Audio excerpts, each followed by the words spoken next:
అందరికీ నమస్కారం.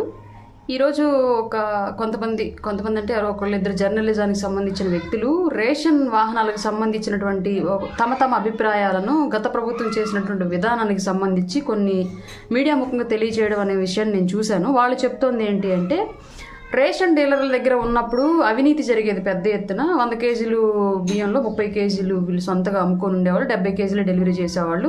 దాని మూలంగా అప్పట్లో వాళ్ళకి ఆదాయం వచ్చేది. రేషన్ వాహనాలు ఇంటికి వచ్చి ఇవ్వడం మొదలుపెట్టిన తర్వాత అవినీతి అనేది లేకుండా పోయింది. డీలర్లకి ఆ డబ్బులు అనేవి అందకే రేషన్ డీలర్లలో వ్యతిరేకత పెరిగింది. జగన్కి అది ఒక వ్యతిరేకత అని చెప్పేసి వాళ్ళ యొక్క వివరణ.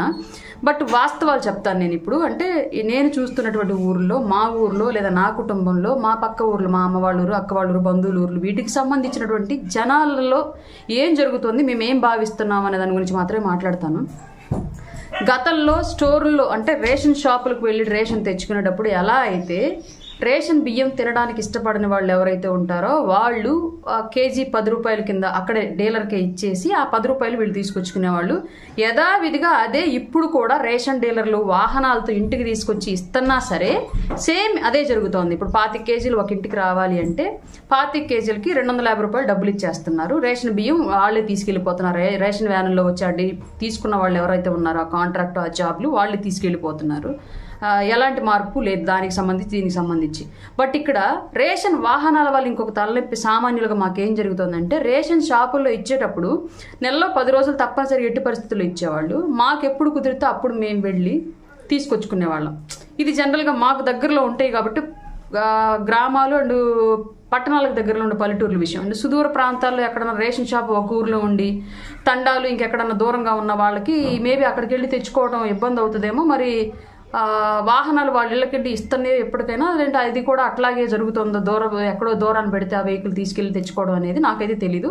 జనరల్గా పట్టణాలకు దగ్గరలో ఉన్నటువంటి గ్రామాలు, రోడ్డు వసతి అన్ని సవ్యంగా ఉన్నటువంటి గ్రామాలకు సంబంధించిన విషయం మాత్రం నేను చెప్తున్నాను. రేషన్ షాపులకు వెళ్ళి 5 రోజుల పాటు 10 రోజుల పాటు ఎప్పుడు మాకు కుదిరినప్పుడు తెచ్చుకునేవాళ్ళం. బట్ ఇవాళ రేషన్ వాహనాల వల్ల వాళ్ళు సైరన్ వేసుకొని కుయ్యి మనది ఒక ఎమర్జెన్సీ లాగా వచ్చి ఇప్పుడు తీసుకుంటేనే వీధిలో ఒక మూలను ఎక్కడో పెడుతున్నారు. ఆ మూల అందరం పోయి అక్కడ నించోవాలి. అప్పుడు తీసుకుంటేనే ఇస్తాడు. ఇన్ కేస్ ఆ మూల నుంచి ఇంక మిస్ అయ్యి వెళ్ళాడంటే మళ్ళీ రాడు. ఇంకో బజార్కి వెళ్తే ఇంక 2-3 బజార్లు అయినా సరే వాళ్ళు ఎక్కడికుంటే అక్కడికి వెళ్ళేసి మేము అప్పుడే తెచ్చుకోవాలి. ఇన్ కేస్ ఆ ఏరియాలో ఆ రోజు తిరగడం అయిపోయింది అంటే ఇంక తర్వాత ఇవ్వట్లేదు. ఈ నెలలో తీసుకోకపోతే నెక్స్ట్ మంత్, ఆ మంత్ది, ఈ మంత్ది కలిపి ఇవ్వాలి కదా, అట్లా కూడా ఇవ్వట్లేదు.